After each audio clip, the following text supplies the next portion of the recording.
12 days ago, I came on this channel and crowned the Phillies the 2023 World Series champions. Well, I don't know if I did that exactly. I did say they were going to win the World Series, and I laid out the reasons why they would. Unfortunately, I was incorrect. They can't win the World Series because they didn't even make it to the World Series. I made and published my video prior to the NLCS, and I was on my high horse when the Phillies went up 2-0, including a 10-0 win in Game 2. But those 2 games did not define the series. Much to the contrary, the last 2 games, Games 6 and 7, defined the series. Welcome back to the channel. I'm Cole from Philadelphia Media, and today we will be discussing why the Phillies' 2023 postseason run failed. Was the season a failure? You'll have to stick around until the end of the video for that answer. For now, we'll be focusing on the why and the how. How did the team who looked so dominant become so lifeless? We'll get into that. But first, if at any point you enjoy what you're watching, do me a favor and leave a like on the video.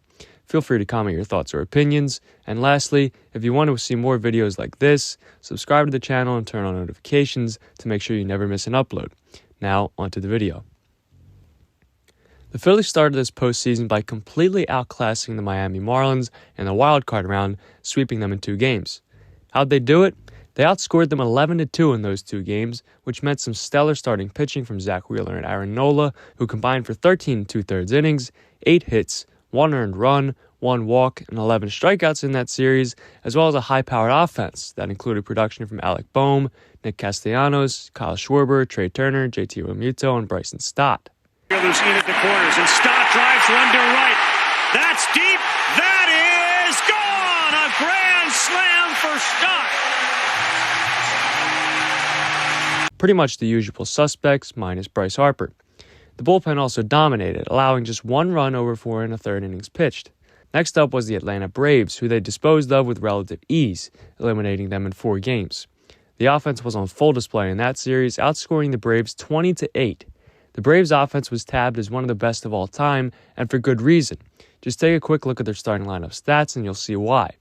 But the Phillies' pitching staff was somehow able to neutralize them, with the Braves putting up run totals of 0, 5, 2, and 1.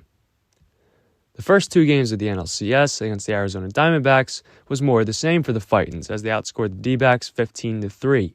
The Phils looked like an absolute powerhouse at this point and an obvious favorite to plow their way through the competition right to a World Series victory. Quickly, let's recap how they had their success through their first 8 games of the postseason. Dominant starting pitching, even more dominant relief pitching, and an incredible showing of offensive might. Entering Game 3, the Phils starting pitching had an ERA of just 1.55. The bullpen's ERA was 1.10, and at that point, the offense had outscored opponents 46-13 in the postseason. That's pure dominance, but that's when things changed. The Phillies went out to the desert, and though the weather may have been hot, around 100 degrees for all 3 games, the bats went ice cold.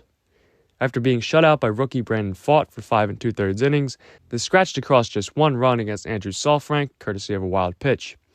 Ranger Suarez dueled with Pfaadt, shutting the Snakes out through 5 1/3 innings. It wasn't until rookie Orion Kerkering came in the 7th that Arizona got their first run of the game. The young Kerkering, who had previously allowed 0 runs in 4 appearances, allowed a single, a double, and another single in consecutive order before being lifted. The Phillies ended up striking out 13 times in that one, with stars like Kyle Schwarber, Trey Turner, Bryce Harper, JT Realmuto, and Nick Castellanos going a combined 2 for 15 with 8 Ks. Craig Kimbrell, whose career postseason ERA was hovering around 5, got beat up and allowed a walk-off base hit to Ketel Marte. The offense improved in Game 4, scoring 5 runs, but a poor start from Christopher Sanchez combined with another Orion Kerkering and Craig Kimbrell implosion evened up the series 2-2. In Game 5, the bats woke up and Zach Wheeler shoved, as Wheels allowed 1 run over 7 innings, striking out 8, and the Phillies won 6-1, taking a 3-2 lead home to the city of brotherly love. In the Phillies' NLCS losses, they were a combined 2 for 11 with runners in scoring position. Even in their Game 5 victory, they were a mere 1 for 6.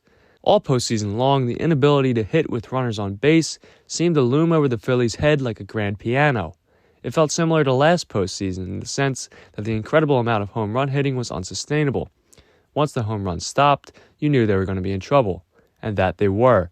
Entering Game 6, the Phillies hit 10 home runs in the NLCS, 9 of them were solo shots. As fate may have it, the home runs stopped, and so did the scoring.